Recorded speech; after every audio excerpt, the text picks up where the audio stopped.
started. Again, welcome, welcome, welcome. If this is your first education, I'm so glad you jumped in with us. Hopefully this information will be useful. I try to do an education, well, I shouldn't say I try to do, I do an education at least once a week myself. And this is my second one for the month. If you missed any that you maybe found some interest in, but maybe couldn't make it or didn't get to register in time, we do share all of our recordings on our website, alabamarespite.org. So you can go through those, watch them for free. And if any of the information on there needs clarification, or if you have any questions, or if you just want to chit chat, you can always contact me and I'm happy to assist you. I'll go ahead and put my email in the chat, even though it's right here on the first screen. Sometimes once the slideshow starts going, it kind of gets lost. So I'll go ahead and put it here in the chat.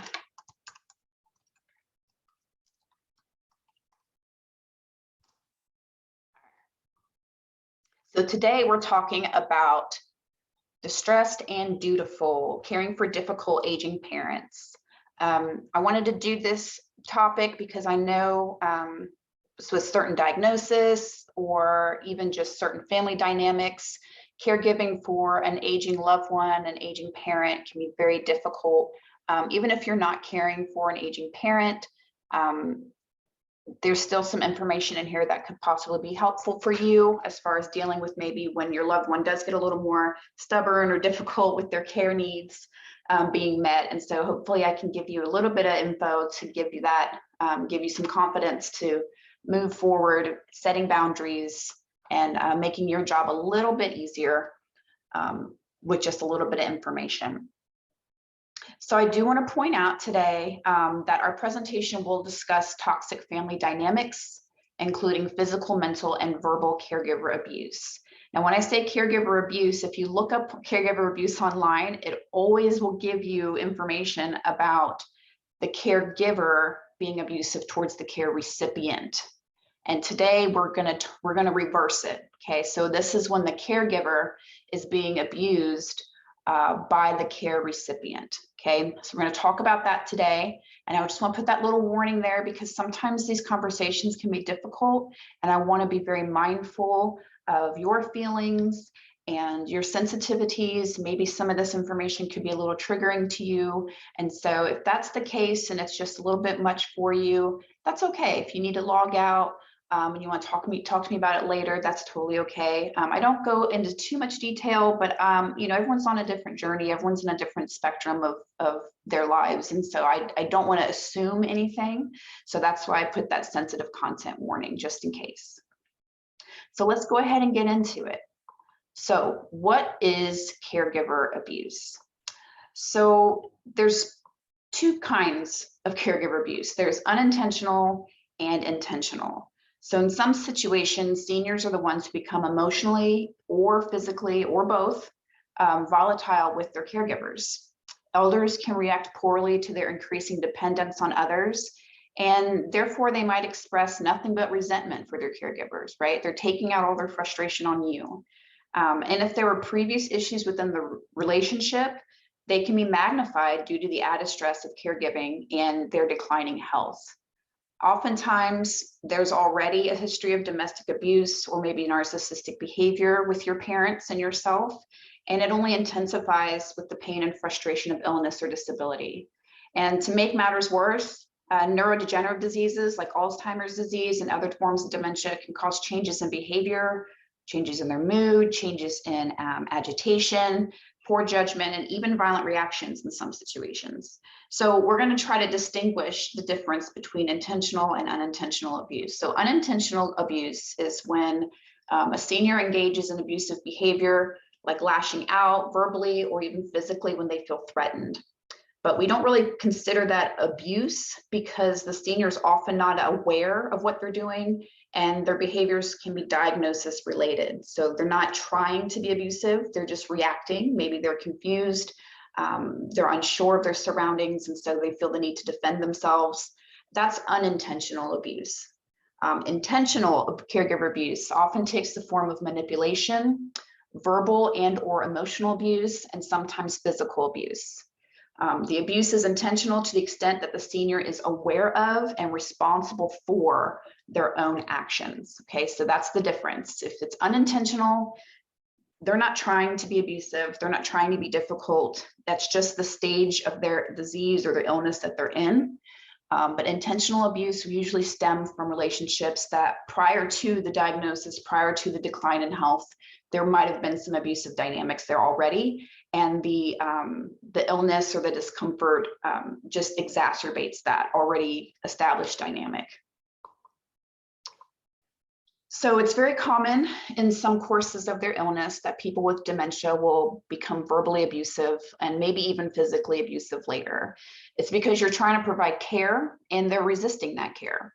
So they don't even have to have, it's not just dementia patients or Alzheimer patients. Sometimes people with a stroke can have these behaviors that are kind of dementia related problems, because the stroke is a brain hemorrhage, and many people don't regain full cognitive functioning.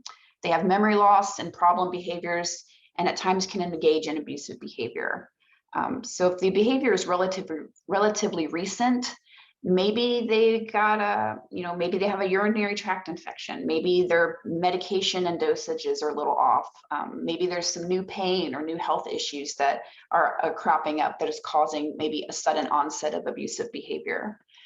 So aggressive behaviors, they might be verbal or physical. They can occur suddenly with no apparent reason or result from a frustrating situation. Aggression can be hard to cope with, but if you understand that a person is not acting this way on purpose, can really help kind of de-escalate your reaction to their situation. It can allow you to be a little bit more compassionate towards them because you know they're not trying to be difficult. They're not trying to hurt you. Like I said before, maybe there's a medication issue. Some medications cause mood swings or violent outbursts. Perhaps your loved one is showing signs of confusion, memory loss, or dementia, all of which can prompt viciousness and otherwise kind folks. Or there might be a substance abuse problem that's not been addressed. It's actually more common in the elderly than many might think, especially when, maybe people are forgetting what doses they're taking. And so maybe they take a little bit more pain medication than they're actually prescribed. And, sometimes people can accidentally form dependencies to their pain medication, but they don't see it that way because they think, well, my doctor told me to take this, so it's okay. So that's also maybe a possibility that's creating some of these sudden onset of abusive behaviors or aggressive behaviors. We're going to go over some possible triggers for aggressive behaviors, because sometimes it's not out of the blue. We just have to kind of be super sleuths and find out where this behavior is coming from. So maybe they're experiencing physical discomfort. Are they able to let you know that they're experiencing physical pain? It's not uncommon for people with Alzheimer's or other dementias to have urinary tract or other infections. This can cause kind of like a psychosis, right? Where they aren't really sure what's going on. They don't know who you are. They don't know where they are, and they feel very threatened.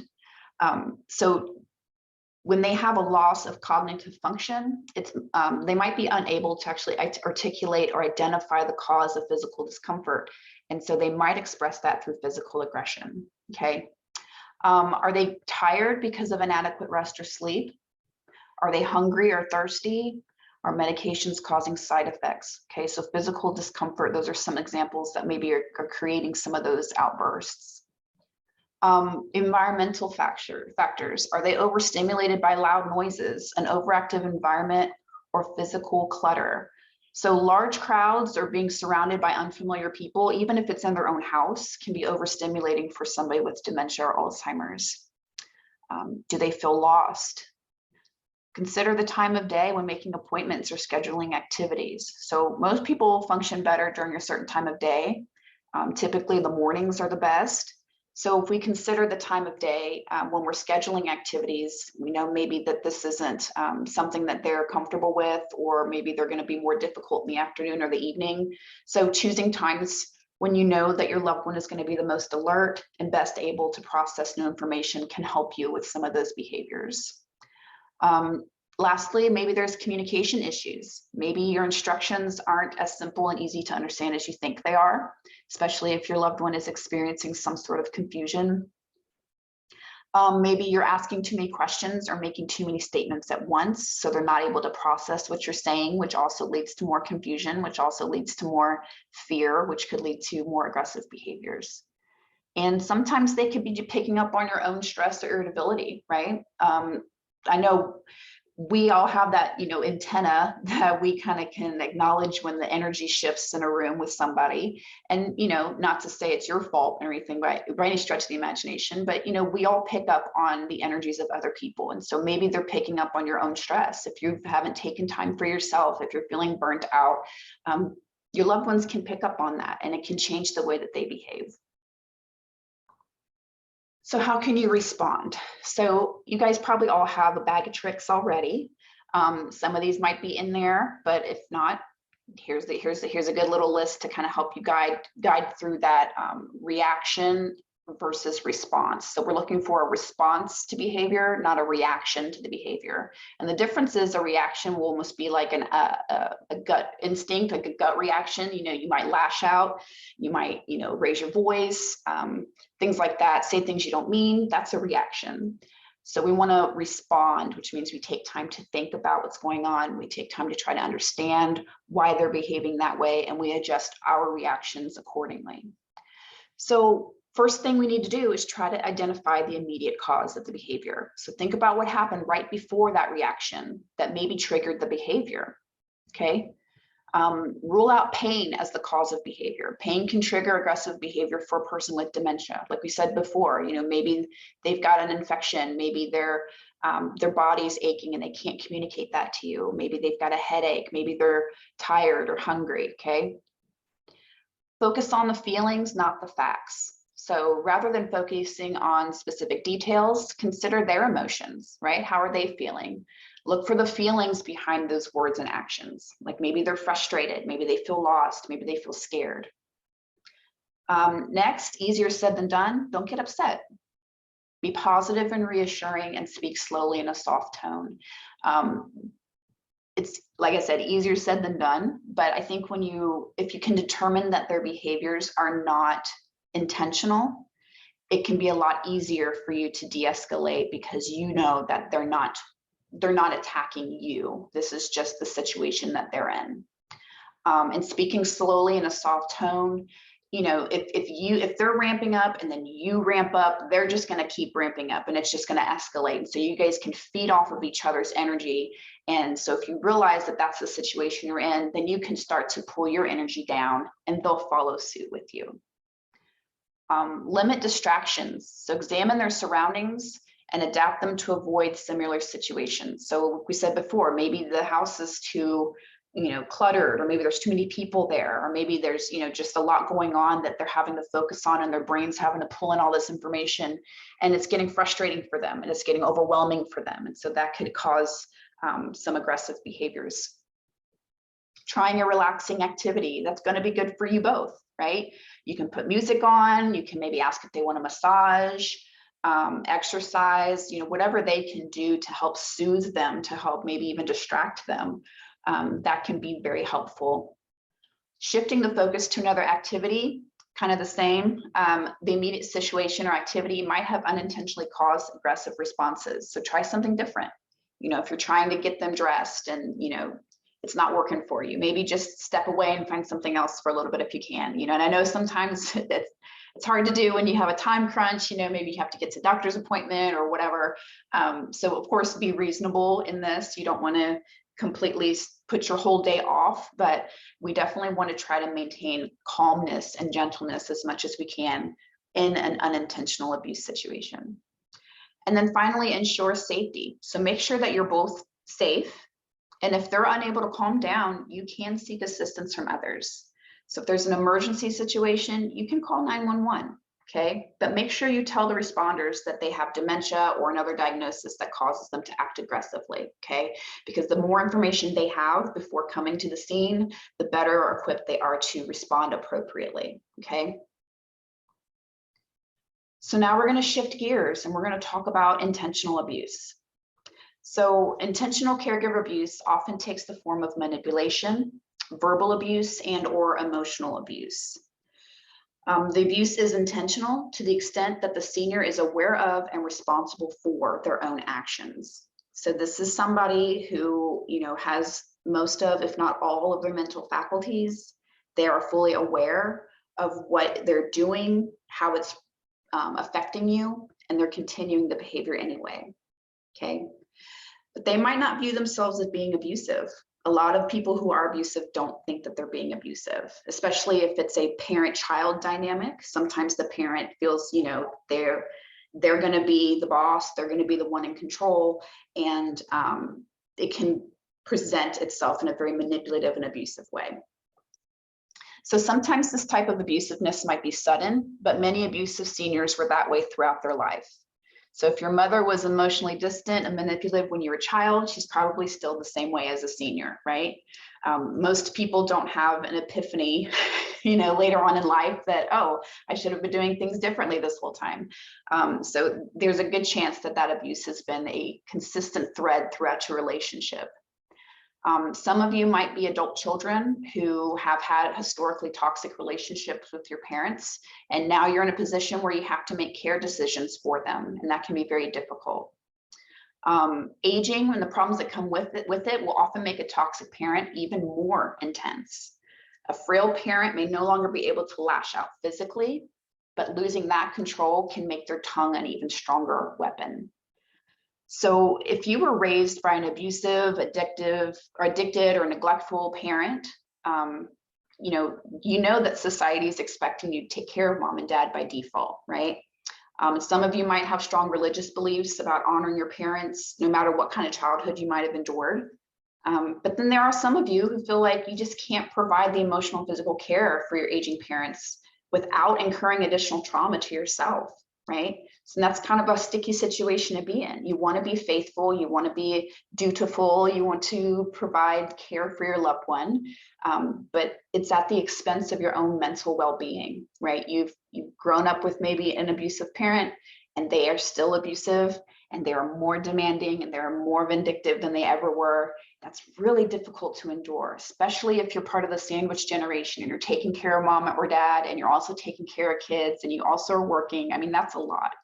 So this is actually way more common than we would think. So if this is a situation you're in, I just want to encourage you, you're not alone. There are millions of people across the globe in this exact same situation, and it is incredibly difficult. And so I hope that if nothing else from this presentation, you at least get the validation that you need, that this isn't just in your head, okay? So what does abuse look like? Okay, so a lot of times when you think of abusive people, you think physical abuse, right? Or sexual abuse. That's not the only way it manifests. So abuse can look like manipulation. So some parents will emotionally manipulate their children using guilt as a common tool. And they can say things like, you never do anything for me. And if you love me, you do what I ask, that kind of thing, where it's, if this, then that, okay? If you feel this way, your behavior should be this way, okay? That could be that's very manipulative. Excessive dependence, right? Some aging parents like to be waited on hand and foot, regardless of their actual needs. So if you come into their space as a caregiver to help them, and they might want you to do more than they need you to do, right? They might just want to be able to boss you around and bark orders and be very particular. And that doesn't mean that that's not a need. That isn't a need that they have, right? If they need dinner, if they need, you to run some errands, if they need help moving around and stuff like that, that's fine. But if they don't, but they expect that from you, that's when it becomes a little abusive, because it's excessive dependence. It's pulling more from you than they need to. Stubbornness. So this can include parents who refuse help or won't follow their doctor's advice. So if they're told to exercise more or improve their diet, and they're just being really stubborn, it's kind of hard to say that stubbornness is abusive, but I would say it's abusive in the sense that they are understanding how difficult that they are making your life, and they aren't really worried about it. Okay, so it's kind of a disregard for your emotions, for your time, for your resources, simply because they don't want to. Okay, so that's why it's abusive. Having high expectations. So some parents, especially if you have emotionally immature parents, expect other people to fix everything. And guess what? That's probably you, right? You're the one taking care of things, so they expect you to take care of everything. They can be looking for perfect solutions, even in situations where there aren't one, right? Or there isn't one. So maybe you have a perfectly acceptable solution to an issue that works out in their favor as well as your own, and they don't want to have anything to do with it, right? They would rather you bend over backwards to meet their specific desires than to accept the help as it is given or as it is presented to them, even if it's a perfectly good solution. And being abusive, just straight out, emotional abuse, anger, physical violence, okay? So it's easy to see seniors as vulnerable victims, and they often are, but some seniors are also abusive people, okay? And that doesn't stop just because they got frail.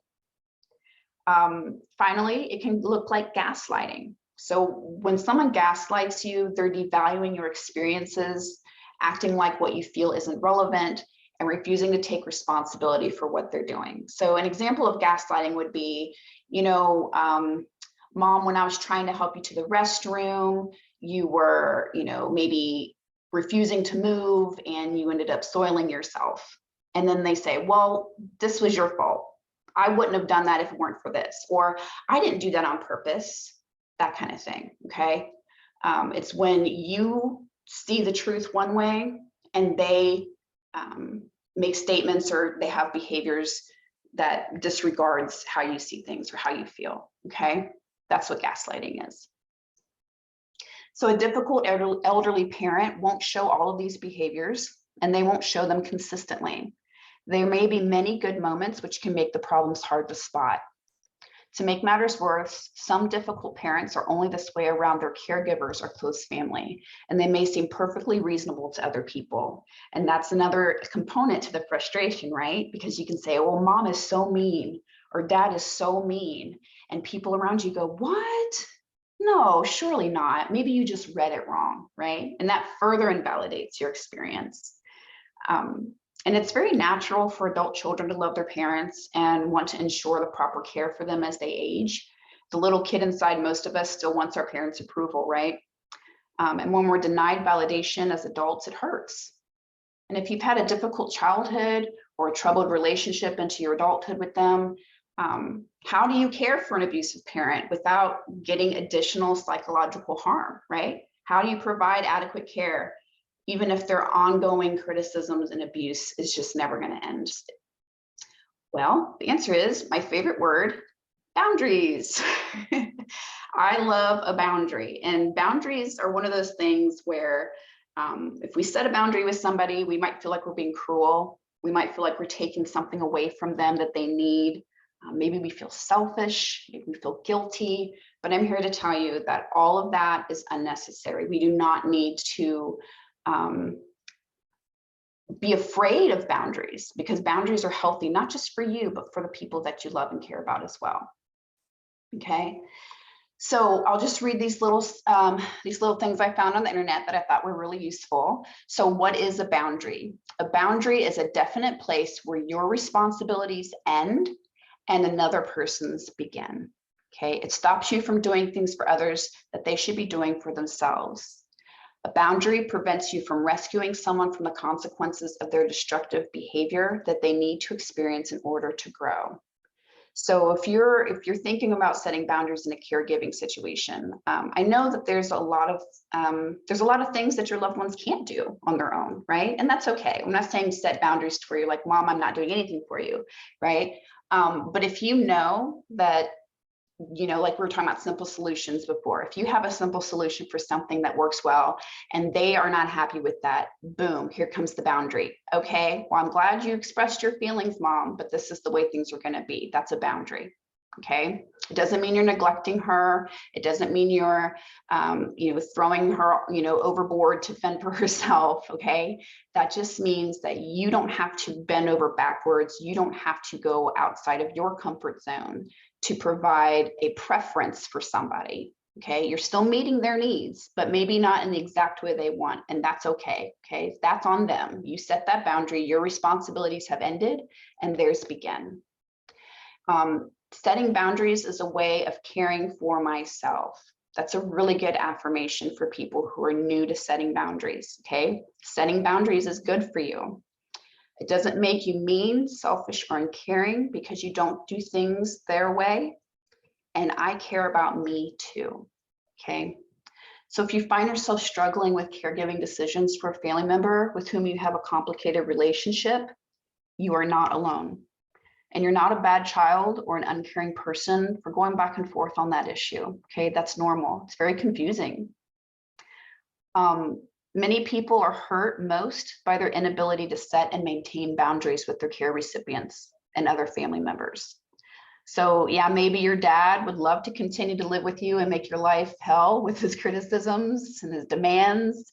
But you know, you might have had to bow to his demands when you were younger, but you don't have to do that now, right? Guilt, obligation, and the desire to be a good child all pressure caregivers to disregard their limits and place their care recipients' needs before their own, okay? That's a normal response, but I'm here to tell you it doesn't have to be your only response. So how do we start with boundary work? Okay, so healthy boundaries allow you to be generous to and compassionate, sending these same considerations to yourself, okay?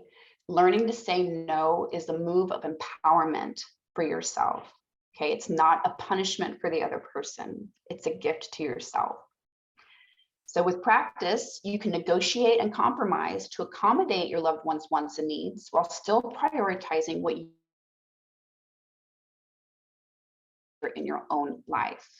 Okay, so there's always a middle ground. They might not be happy, but it doesn't mean that they're not going to be able to have their needs met. Okay. So at first it might seem detrimental to your loved one, and they'll probably see it that way too, especially if they're used to getting their own way. But your boundaries will protect you from depleting yourself by giving into all of their demands. Ultimately, the care that you choose to provide, again, that you choose to provide, and the interactions you continue to have will be better because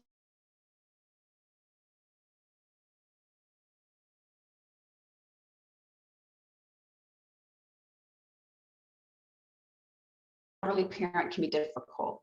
So if this is a new skill that you'd like to acquire, where do you start? Well, start small, right? That's kind of the rule that we follow with everything.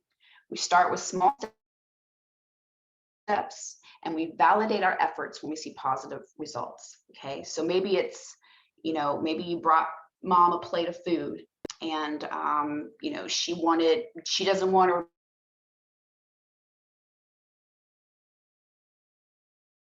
scooch those potatoes over. I don't have to fix you a whole new plate or whatever the case may be, right? It can be something very small and simple just to kind of test the waters. You know, maybe she'll huff and puff about it, but she'll scoot those potatoes over, I'm sure, if no one else is going to do it for her. And you can validate that effort. Okay, that worked, right? I did it. That wasn't that hard. Maybe I can do it some more, right? And people who are used to wielding power and having things their way might not respond well initially to changes in the dynamic, but don't let that deter you. You can explain the situation, keep it simple to avoid creating room for debate, right? You want to let them, with the boundary, you have to be very firm on that boundary, okay? Don't suggest, let them know, this isn't something I'm going to do for you anymore, or this isn't an acceptable way for you to speak to me anymore, okay? Don't give them any wiggle room to debate. If they're used to being able to bowl you over, you have to teach them there's a different way that we're gonna do things now, okay? So that might sound kind of harsh, but when you're fighting for a livable life, right? When you're trying to still keep your own peace and save your own mental health, I think it's fair to say those things to people, to say, no, we're not doing it this way anymore. And when they do come to accept the new you might discover your relationship flourishes, right? Maybe there's a new leaf being turned because now they know they can't bully you like they used to, okay? And it might be scary at first, but it does get easier. It's a process that takes time. Be patient with yourself and keep in mind the long-term rewards can be great. Okay. Anything, anytime you have a change in your life, a big change, a big shift, it's going to seem more difficult before it becomes easy. Okay. So be prepared for maybe what seems to be an uphill battle, but also be encouraged that it's not going to be that way forever. Eventually they'll get the hint, they'll understand the boundary, and then they won't push it anymore, hopefully, right? Another option, okay, they're not responding well to your boundaries. They're not responding well to the new you. There's a little thing we like to call detaching with love. So when a family member we're trying to care for is critical, impossible to please, or emotionally abusive, long-standing family dynamics are often to blame. Many mental health professionals will suggest detaching with love. So detachment with love has traditionally been applied in situations where a loved one is struggling with addiction. That's kind of where this philosophy has come up, but it can also be used in any other contentious relationship. So detaching with love is giving up the notion that you can control a dysfunctional person's behavior, and you stop allowing them to control your emotions and behaviors. So again, it's difficult and it takes practice, but it does work, okay? When you acknowledge that you cannot control or satisfy them, you stop enabling them. They're then left to deal with the consequences of their decisions and behaviors. So, you know, maybe dad is really critical and he, you know, can't say anything nice to you. Then you can say, you know, dad, if you keep acting this way, I'm not going to come and have dinner with you, or I'm going to come and do what I have to do, but I'm not going to visit. I'm not going to try to cultivate a relationship with you outside of meeting your basic needs. And that's a consequence we'll have to face if he doesn't want to, you know, start treating you with respect. Okay. That's what we mean about consequences of our actions.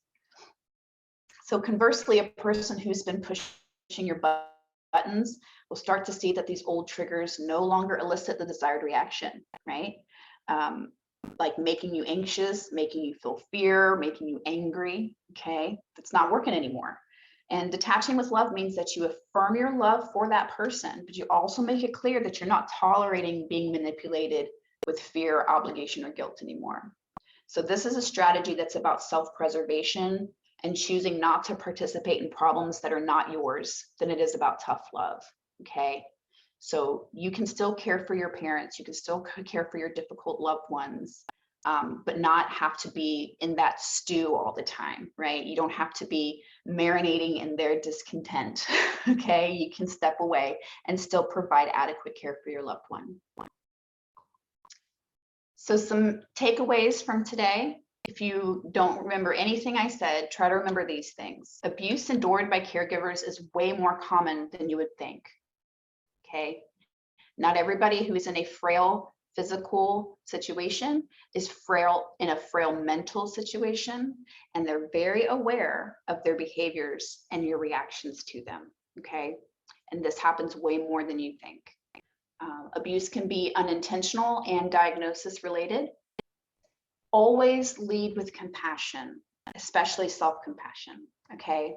So compassion with your loved one who is maybe unintentionally abusive looks like, I understand mom has dementia, or I understand dad has Alzheimer's, I understand they had a stroke, they can't control this behavior, I'm going to show them compassion and not react, okay?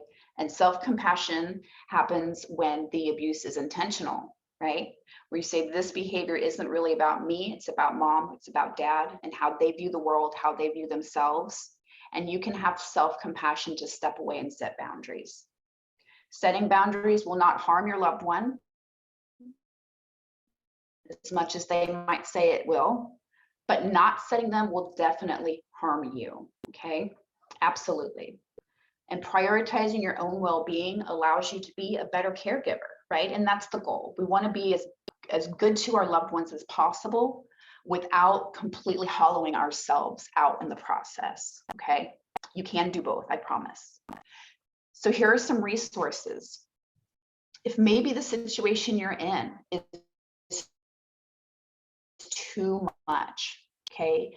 It is just heaping more abuse and trauma on your head, you know, especially if you've had an abusive relationship with your loved ones before their illness, before they got sick, and it's just continuing, and maybe you're caught in this cycle of, you know, you can't get away from the abuse. there's always other options, okay? So you can contact your local area on agency or area agency on aging and Aging and Disability Resource Center and talk about your options, okay? Sometimes people think that they have to be a caregiver because there's nothing else that they can do. That might not always be true, okay? Find out what resources you have available to you. Call this number, ask them questions, okay? They might have some relief for you. They might have some direction they can point you into, okay?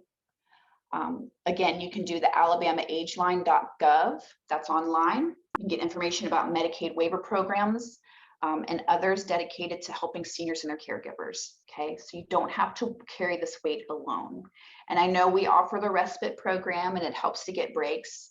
I'm talking about if you feel that your mental health, the abuse is too much, that you can no longer do the caregiving duties anymore. Okay, find out what resources are available to you. And then of course there is a helpline. It's local to Huntsville, Madison area, North Alabama, but they can service anybody across the state. It's a tool you can use in those moments where maybe you just need to vent, you need to talk about your frustration before you react in a way you don't want to react. And so this is an instant hotline that you can call. I used to work this helpline when I was doing my crisis counseling. People would call in and just need somebody to talk to before they moved on with their day.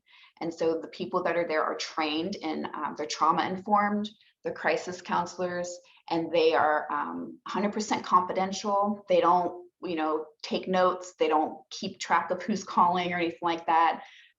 It's a nice tool in your tool belt if you need it to be able to have that instant phone call with somebody who cares. Okay. So I'm gonna go ahead and stop sharing. And I'm gonna open it up to you all. Any reactions, any questions, any insight? I would love to hear from you.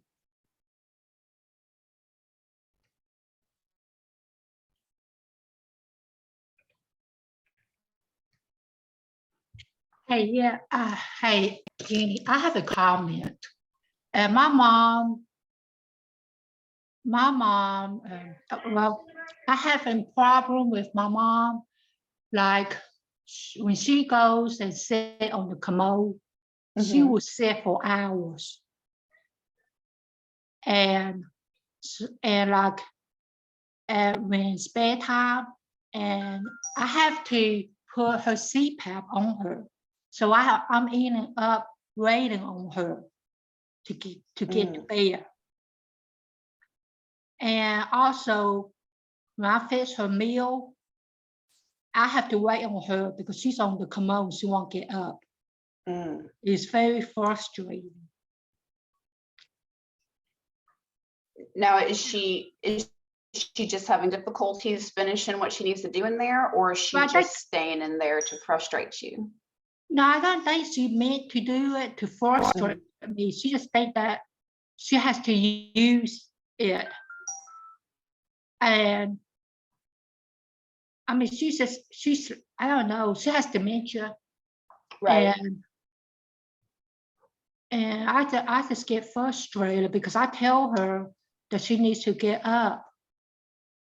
And she'll say such things like, oh, I don't like her, I'm not helping her. Yeah. So she's taken that personally when you're just trying to help.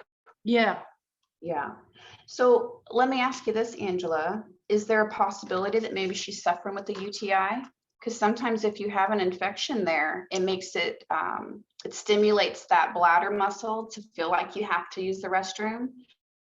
So she might feel like she does have to go, but it's nothing in there to release. Yeah.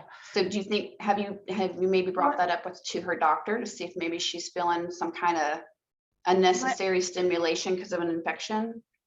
Well, I know that she has constipation, but she can have a bowel movement in the morning. But there's each time she goes to sit on the commode, she will sit for hours. Yeah. Yeah. But I can ask her doctor about the UTI. What was that? I said I can. She has an appointment Monday, So I can check with the doctor about the UTI. Yeah. And, you know, I would rule out anything physical that could be causing that. But again, like you said, she has dementia. So if she's not intentionally being difficult, maybe Yeah. that's when you can exercise a little more compassion with yourself and with her in that situation. And just, you know, if the doctor doesn't think it's a problem for her to sit on the toilet and it makes her feel better, then maybe just let her do it. You know, if it's not causing a bunch of problems other than, you know, if you're reacting to it because you're frustrated, you know, maybe try to, you know, give yourself some time to process what's happening and try to lead with compassion. Does that make sense? Yes, ma'am. And also, I'm having trouble taking her to the doctor because she doesn't want to go. Yeah. And there's been so many times when I had to cancel her appointment. She said there's nothing wrong with her. I see. That might be something you need to speak with her doctor about and see if they have any guidance for you. Because, you know, I'm not sure about your 100% about your situation, but I'm guessing it's, you know, probably not an option to just throw over your shoulder and stick her in the front seat, right? Yeah. Yeah. And I don't know if maybe in your area, if maybe they've got like here in Huntsville, they have something called a handy ride. And that's kind of like where they can take people to their medical appointments and things like that. So maybe there's some sort of transportation service you can utilize that can maybe help her or help you help her. You know, sometimes people will be better behaved around strangers than they are around their loved ones. Yes, ma'am. Maybe see if there's somebody you can list to help convince her. What were you saying? I'm sorry. I said, yes, we have a transportation service. Yeah. So. Or maybe even just, you know, another friend or relative that maybe she listens to a little more than you. If you're around her all the time, she might give you the worst of herself unintentionally, oh, yes, she does. but maybe be better behaved with somebody else. So maybe on those days where you know you have a doctor's appointment, you know, maybe there's somebody else that can come in and kind of help you convince her to get in the car. That might make things a little easier. Oh, yes, ma'am. Yeah. Thank you. Thank you. Thank you for sharing. Does anybody else have anything they want to share? Any questions?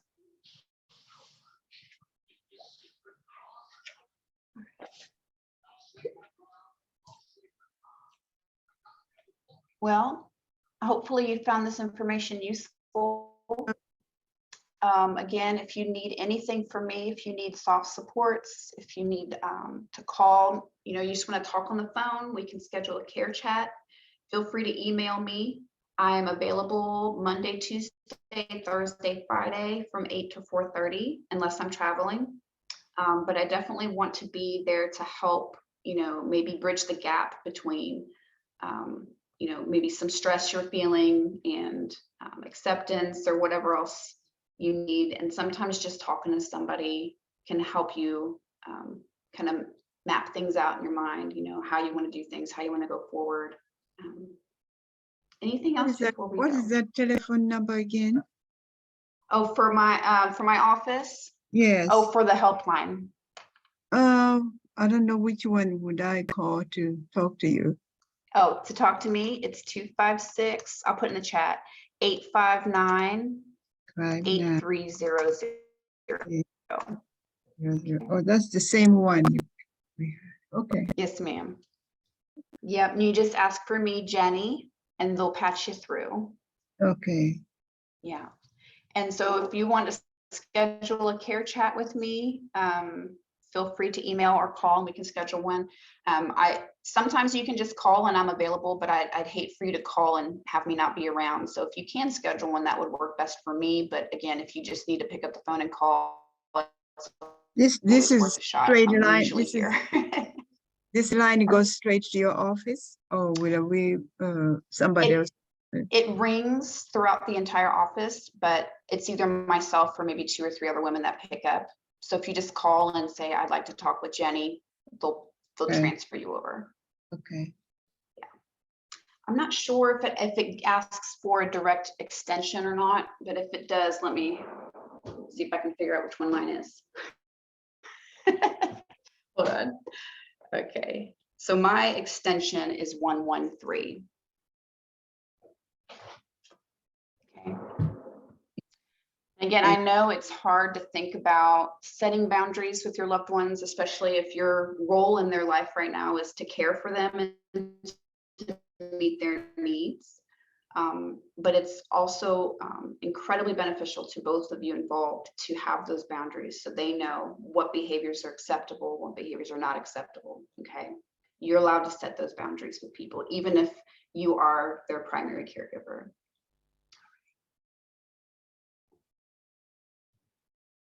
Well, if anybody has anything else to say, now's the time. Otherwise, I'll go ahead and bid you goodbye and wish you a happy, healthy, wonderfully restful weekend. Hopefully, we won't get too many more storms.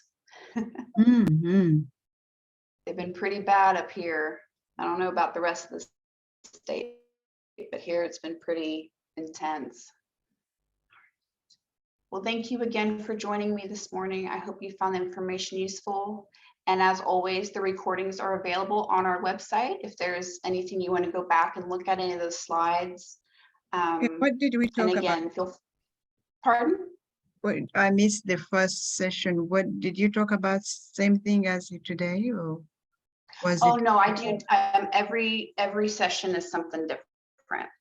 Somebody. So this week I did this one, and next week I'm talking about suicide prevention. So that's something, if you're interested in learning about signs, warning signs, and how to find help, that's going to be available next Friday, I think, at 10 a.m. The one you did, the one you did on Wednesday, was it Monday, Tuesday? This is the second one. Yes. So the first one, let me check my calendar because now I can't remember. Oh, I did the 6 stages of caregiving. Yeah, so that just went through different maybe things that you're about to experience, things that you have experienced, and just tips on each stage and how to prepare yourself for those. Okay, and what place, where do I go to listen to that? You go to our website, Alabama Respite. .org. I'll put that in the chat also. .org. And we have trainings from before I even started on there. So there's other topics being covered from before I started working here. AlabamaRespite.org. Yes, ma'am. Oh, thank you very much.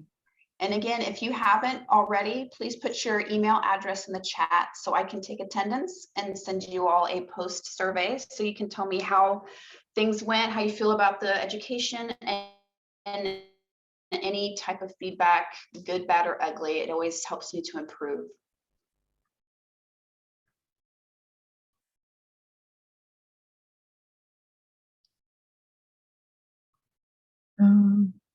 Did you get my email? Because I sent it to you earlier. Yes, there we go. Got it. Okay. Thank you.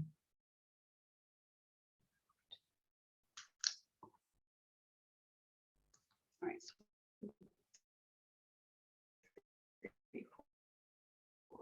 Okay, I think I got everybody's. All right.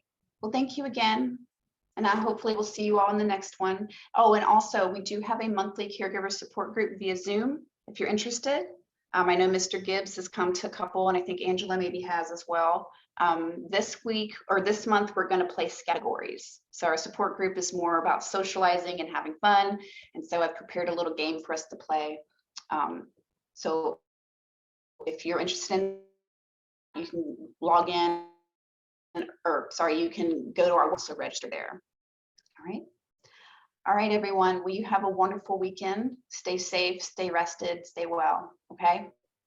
Thank you very much. You're welcome. Bye-bye. Bye-bye.